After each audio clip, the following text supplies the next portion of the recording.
Hello everybody and welcome to the first of many in our new content series, MMORPG Classes 101.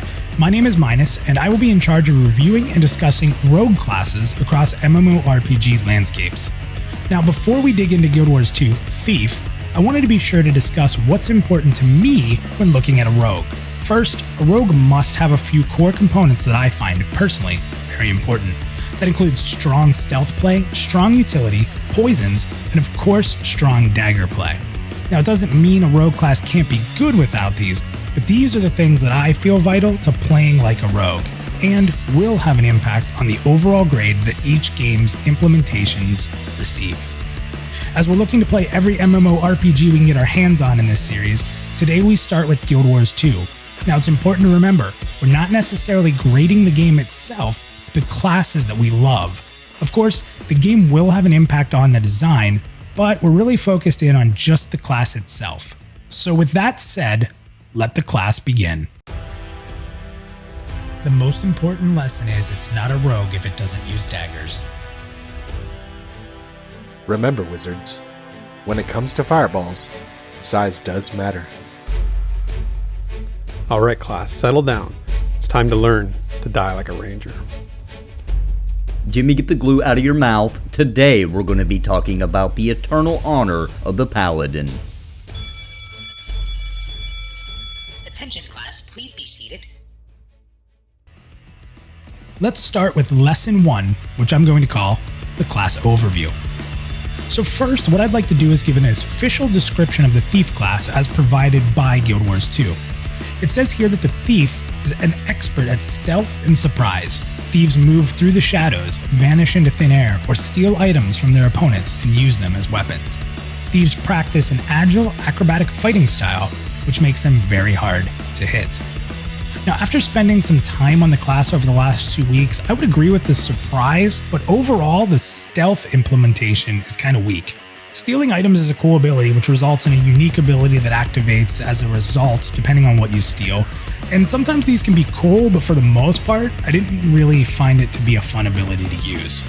Now for weapons, the Thief can use daggers, pistols, one-handed swords for melee, and then a bow for ranged attacks.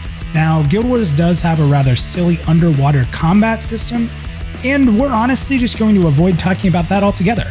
We'll be talking more about combat later on, however, but being transparent up front, the dagger play is rather weak, which is going to be a huge hit when I grade the Guild Wars 2 Thief. Now in regards to armor, rogues wear medium armor, and typically you'll gear for power, precision, and ferocity to increase the damage output. Honestly, pretty much every class gears for damage, as this game is all about avoiding the bad stuff on the ground and dealing damage at a frantic pace. So that's the Thief from an outside perspective with their actual definitions. So let's get to the report card. Now it's time for Lesson 2, grading the Thief. And we're going to grade against 4 categories before we give it a sort of Pantheon perspective and then an overall rating. So let's start with category number 1, combat. Now we start our report card by grading how the Thief feels in combat. As I've stated, when I play a rogue class, I'm all about daggers. While there'll be a large group of rogue players that disagree with me, it's part of the class flavor that I can't ignore. I've always sort of been that way. So with that said, I started my Thief journey by dual-wielding daggers. In the open world at the beginning, it was actually pretty fun. Your basic attack was a chain attack that was fast and through the combat would generate endurance and inflict poison. Now, so far so good, right? Also, when in stealth, which we'll talk about in a bit, your basic attack would turn into a backstab, granting double damage from behind. However, apparently you could also backstab from the front. This confuses me a bit. Animations for the basic attacks were good, and it was fast and furious. Heartseeker was a leap forward ability, which would deal more damage to your target if it had less HP. It was a nice gap closer. Death Blossom was a pretty cool ability, and then the Thief would flip up over the head of the enemy into position behind them while dealing some damage and causing bleeding. This was probably the coolest ability the Thief had when dual-wielding daggers, since Guild Wars 2 is all about avoiding frontal attacks and ground effects.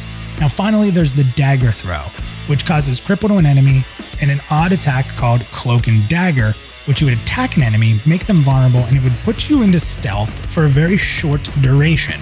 While it may sound like I really liked how these skills were laid out, the poor performance of these abilities and the low damage of the daggers themselves really made this build feel extremely underpowered, and I struggled mightily to stay alive in dungeon play, so much so that I had to do some research and go against my own desire to only play daggers so that I could be more efficient and to focus on being more upright during combat.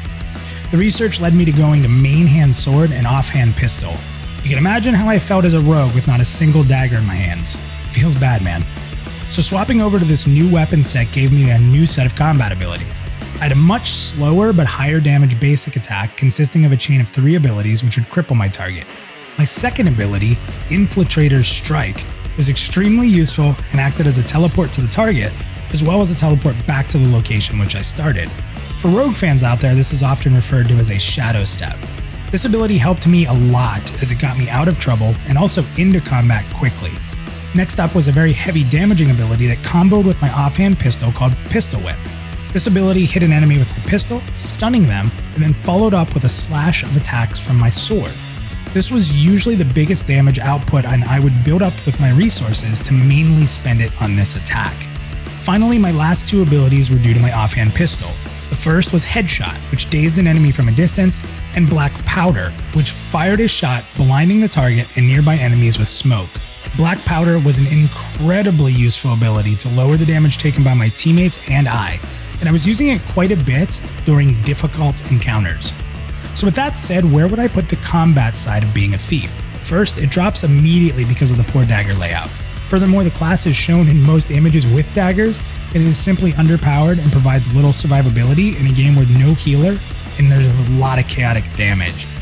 I'm sure that some people out there can make it work, but digging into the forums and various resources around Guild Wars 2, it seemed that the consensus was that the dagger build was not that useful outside of solo world play, where honestly everything works because there's little in terms of danger in the world. I didn't mention bow play, and there's a reason. It just felt very generic and not fun. However, while I hate to admit it, when I switched to sword and pistol, it certainly felt more powerful, more in control of protecting myself, and overall I just had a better experience. Man, do I hate using a sword as a rogue. So where does that mean combat falls on the grading scale? Well, the ability to poison, even with some of the utility abilities which we'll discuss later, bleed, disorient, and blind really gives the rogue some neat tricks to use during combat. The fact that all of these tricks exist outside of dagger play is upsetting, and the sneaking functionality, while again we will discuss in utility, is odd and seems tacked in. I know some will argue that the teleport steal item class ability is cool. I found that it just didn't really flow with the playstyle the way I'd like it to, and these stolen abilities were mediocre at best, at least when during my play sessions. With the lack of dagger play, stealth being rather tacked on, I'd give the combat class an average of a C+. So the reason I went above a C and added that plus was because even though I didn't want to play sword and pistol, it was actually much better implemented than daggers and had some great combat utility to help the group and keep me upright. Now let's move on to utility. Now it's very hard to separate abilities between combat and utility because while Guild Wars 2 signifies combat abilities on the left side of your bar and utility on the right side of your bar, there's quite a bit of crossover between the abilities. For example, Black Powder is a combat ability as stated above, but serves to be a pretty amazing utility that can help everyone in the short range of the effect with survivability, and in particular the rogue themselves. You can also designate Headshot, which dazes a target as heavily as utility as well. And finally, Infiltrator's Strike, which would allow you to pop in to attack a foe from afar and just as quickly back out. The way utility bars work for you is that you get one healing ability due to the lack of healers in the game, another design choice that I cannot stand, 3 utility abilities, and 1 elite skill. For a thief, these are broken down into Deception, which are abilities like Blinding Power, Shadow Refuge, which is an AoE heal, a Pure Shadow Step, and Smoke Screen. You have Preparation abilities, which consist of Traps, Signets, which are mostly passive boosts, which also can be clicked to do an active ability. You have Tricks, which are things that are like a Scorpion Mortal Kombat style pull of an enemy, Self-Haste, and some evasion pops. And then finally Venom, which are just a bunch of different poison strikes which can cause different status effects and added damage to attacks. Now, I've experimented with a lot of these, and I think there's a wide range of abilities that can be useful and allow you to play the rogue in a variety of ways. For the sake of the video, I'm not going to go into all of them, but here's the abilities that I went with. Now for healing, I ended up using a Signet of Malice. Now what this did was restored HP to me every time I hit passively, but also gave me a small active heal with cooldown. I also tried Hide in Shadows due to my love for stealth, and what it did was allow you to vanish and recover HP while stealth, but it was super short duration and didn't have a lot of feel that it was something important, to be honest. It was actually kind of lame.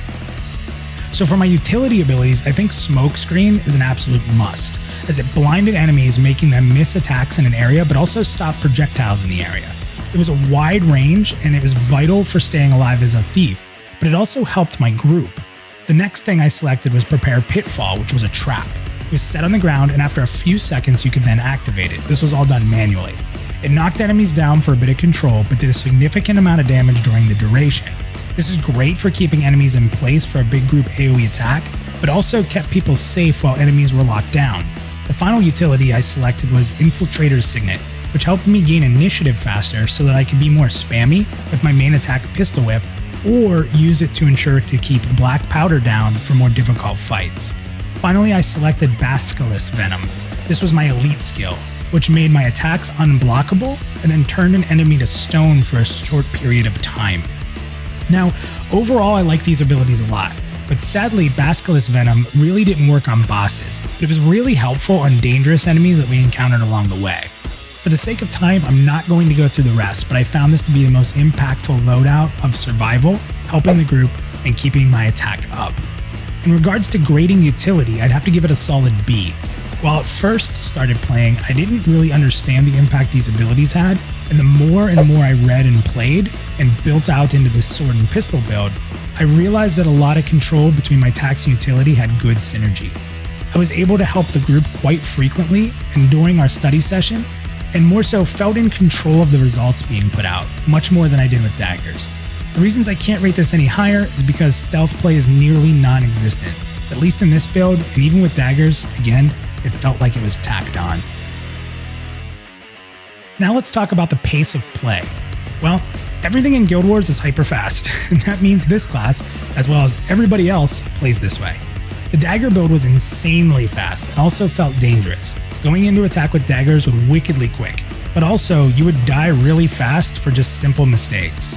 Sword and pistol was a little slower, but very quick button pressing as things were up. You use your trap and smoke screen on cooldown, and then attack with your basic, throw out all your resources you build up with Pistol Whip. Now if things are really dangerous, you keep down black powder with some initiative as well. Overall, it's a lot of dodging right and left, shadow stepping in and out, and constantly moving around like crazy. I understand that this is the way Guild Wars is played, but I always think of a rogue class should be more shifty, sneaky, and premeditated with striking from the shadows, and that isn't how it's played here. I think when thinking about all MMORPGs, the class plays too fast and chaotic, especially for a non-pro like me in Guild Wars. I understand it works for this game, but we're looking at the class as a whole, so I'm going to give this a C- for the lack of feeling of that unexpected striking that I like from Rogue. The next category here is Identity Alignment.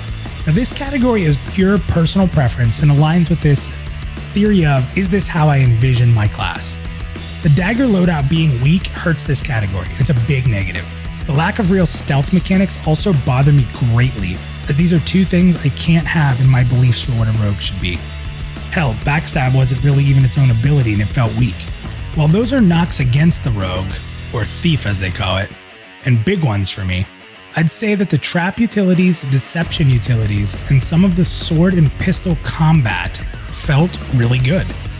Rogues had the ability to really place debuffs on enemies as well, and that helped the group tremendously.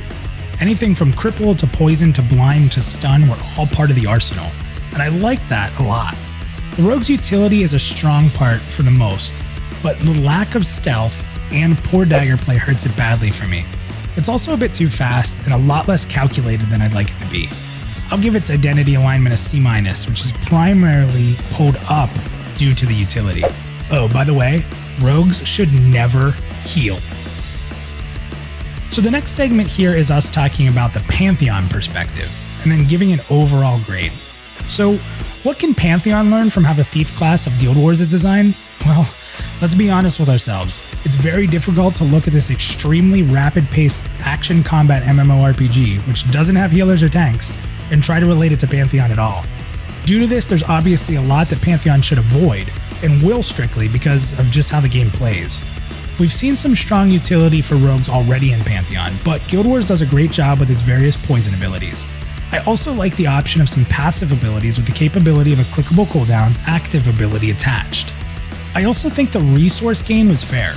Even though the combat is extremely fast, there was a good back and forth between swapping to a generator and then swapping to a spender. Right now, Pantheon really doesn't subscribe to generators and spenders. While work has been done to help with endurance drain for the rogue in Pantheon, there's still some considerable downtime in waiting for endurance, when using more than any of about 3 abilities to attack. Some may like this pace of play, but the rogue in Pantheon having a good set of action abilities, it kind of feels bad to stick to 3. I'd like them to implement some things to help with endurance gain, or perhaps reduce endurance costs for short boosts. I also liked how traps played, and getting used to it, they were really fun to have them activated instead of just triggered. Now, I understand that this probably wouldn't work as well in Pantheon, as Pantheon is less about multi-target fighting and more about singling down enemies in a group. However, small area traps would be kind of neat. Overall, this is a game that is not very great to influence Pantheon, but the things above are at least worth considering. So overall grade. Well, let's keep in mind that the overall grade of the class is not an average, but looking at everything as a whole, and some scores are more important to me than others. Overall, I'd give Guild Wars Thief a C-, as it's a very average class that does a few things right, but more so wrong in what I view as a typical rogue. So that's it for today's Chapter 1. Do you agree, or am I off my rocker? Leave your thoughts below, and until next time.